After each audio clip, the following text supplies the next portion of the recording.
With Jurassic World Fallen Kingdom hitting theaters, we now have 5 Jurassic Park movies. That means it's time to stop and rank all 5 Jurassic Park movies from the worst to the best. Now, before I get started, go ahead and tell me down below in the comment section, how do you rank the Jurassic Park movies? Which ones do you love? Which ones do you hate? And everything in between. Let's have a nice, lively discussion. This is one of those franchises where people have very strong, very different opinions about the movies in this series. And I'd love to have that lively discussion down below. Before I go into my list, though, let's look at how the critics have ranked the movies in the Jurassic Park franchise. Coming in last place is a tie with only 50%. You've got Jurassic Park 3 as well as Jurassic World Fallen Kingdom. In third place, you have The Lost World Jurassic Park with 53%. In second place, you have Jurassic World with 71%. And in first place, you have the original Jurassic Park with 92%. So those results aren't too terribly surprising. I also posted a poll in my YouTube stream asking you guys what is the worst Jurassic Park sequel, and you definitively declared Jurassic Park 3 is the worst of the Jurassic Park sequels. So with that said, let's just go ahead and dive into this. Coming in last place is going to be Jurassic Park 3. Now, I think the basic concept of this movie about doing a more streamlined story that's a rescue mission to get a stranded teenager off the second island is actually pretty good. It's a good direction to go for a Jurassic Park sequel that's not trying to outdo the original film. The problem here is the execution. As they were working on the movie, there were some production issues and they threw out multiple different scripts. And in fact, when they went into shooting this movie, they didn't have a completed script earlier and they were kind of finishing it as they went along. And I think you see that in the movie. There's a lot of elements to it. Even the way it's shot, the special effects don't look as good. Things look like they're lit a little bit more like a TV show is lit, where everything just kind of has light on it instead of kind of having a more shade to it. And just throughout the story, there's little things that don't make a lot of sense about how the story's unfolding at different points in time. Why does someone have a parachute? And then there's just the infamously bad scene in the movie where Alan dreams and a dinosaur talks to him. Alan. So all in all, this is a movie that should have been so much better than it was, with Alan Grant returning, getting William H. Macy, Téa Leoni. Joe Johnston seems like he'd be a great fit for the franchise, but for whatever reason, this movie just did not come together. And for me, this is easily the weakest film of the franchise. Coming in fourth place is going to be The Lost World Jurassic Park. Now, Steven Spielberg knows how to direct an action sequence and just build tension in each moment as it happens. In particular, the RV sequence where it's going off the cliff. He finds every little angle to make you just feel on the edge of your seat as glass is cracking, as things are starting to fall, as they're doing a desperate attempt to try and rescue them.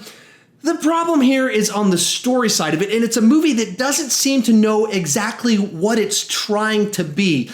And so the end result is a movie that has way too many plot lines going on, because it's about studying the dinosaurs on the second island. It's about trying to rescue Ian Malcolm's girlfriend, get her off the island. It's a movie about the T-Rex getting loose in San Diego, and it's about all these different things, and so it doesn't really seem to be about anything in particular, and so you don't get invested in the story the way you do in most of the other movies in the franchise. Now, of course, Jeff Goldblum is still amazing as Ian Malcolm, because Jeff Goldblum is pretty well always amazing in things, but most of the rest of the cast seem underutilized and not nearly as good as the actors typically are, except for our lead Hunter character that has a nice little screen presence to him, but even he seems a little bit underdeveloped in understanding his motivations and where he's going in all of this. So overall, a movie that has great sequences, but overall is not all that spectacular. In third place is Jurassic World Fallen Kingdom. For me, besides the original Jurassic Park, this one has the best thrills, scares, and edge of your seat tension. They just find ways in each sequence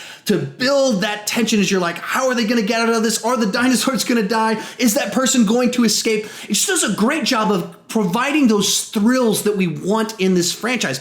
Also, it has a lot of similarities in the plot beats to The Lost World, but I think this movie does a better job of having a complete story that flows smoothly from beginning to end, touching on these plot beats all along the way. It also, I think, does a better job with the Owen and Claire characters, giving them a little bit more depth to them along the way.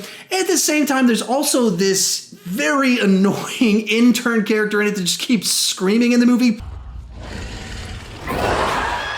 The villains get pretty cartoonish as the movie goes along, and it's like they started more nuanced, and as the movie goes along, it just kind of like shaves off all the nuance, and by the end of it, they're just cartoonish sociopaths. So overall, a movie that has all the thrills that you want out of a Jurassic Park movie, but struggles as it goes along with some of the plot elements and characters. Our runner-up is Jurassic World. For me, this is kind of the quintessential turn off your brain, dumb fun, blockbuster, or as I call them, Taco Bell movies. If you're just talking about what do I enjoy seeing in a movie where my brain is turned off, Chris Pratt riding on a motorcycle with velociraptors to go battle a genetically engineered dinosaur, pretty high up on the list of amazing, ridiculous things to see. Likewise, when you get to the end of this movie and you've got our velociraptors, our Chris Pratt, and the T-Rex battling this gigantic dinosaur monster, that's amazing.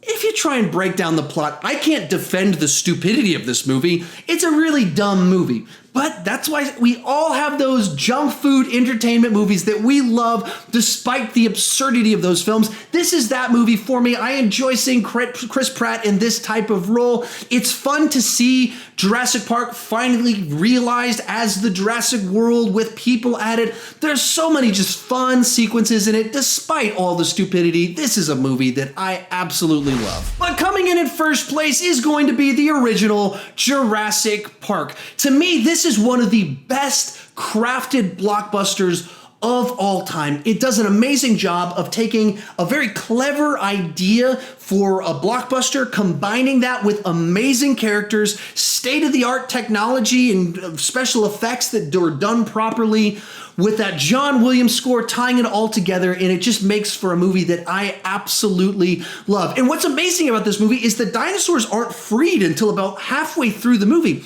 That means the first half of the movie works entirely because the characters are so well-rounded and they present so many different worldviews that as they go to this park of dinosaurs, we see how different people would see an island filled with dinosaurs and have the conversations that they would have. And you throw in someone like an Ian Malcolm that's just so quirky and weird and funny and sarcastic with someone so down to earth like Alan Grant, and you just get a nice blend as it happens. And then we get to that second half of the movie where the dinosaurs start running wild and Steven Spielberg just wrings out all the tension out of every situation, finding every little thing that someone might do, whether that's little kids being like grabbing a flashlight like a kid would do, starts shining it, but that draws the dinosaur to them. He just finds every little moment to just bring you to the edge of your seat, feeling the danger, feeling the tension from as soon as those fences go down until the credits start to roll. That is master craftsmanship, and that's what this movie is. One of the greatest blockbusters, at least in my not so humble opinion,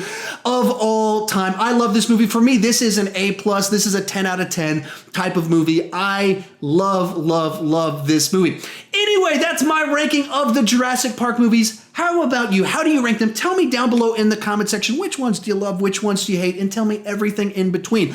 I know this is one of those franchises that people have lots and lots of opinions on. It's also 25 years old, and so a lot of you that are watching this weren't even born when the first one was made, and so you might have a different perspective on all of this, just based simply off of that. Tell me all that fun stuff down below in the comment section. I'd love to hear your take on all that. And if you're new to my channel, please consider clicking that subscribe button, and if you've already clicked that subscribe button, consider ringing that bell so you get notifications whenever I put out a new video. But the key thing is, I don't want to just talk about movies. I want to talk about movies with you. So please join me down in the comments section. Let's have a nice, lively, respectful conversation. And as always, thank you so much for watching.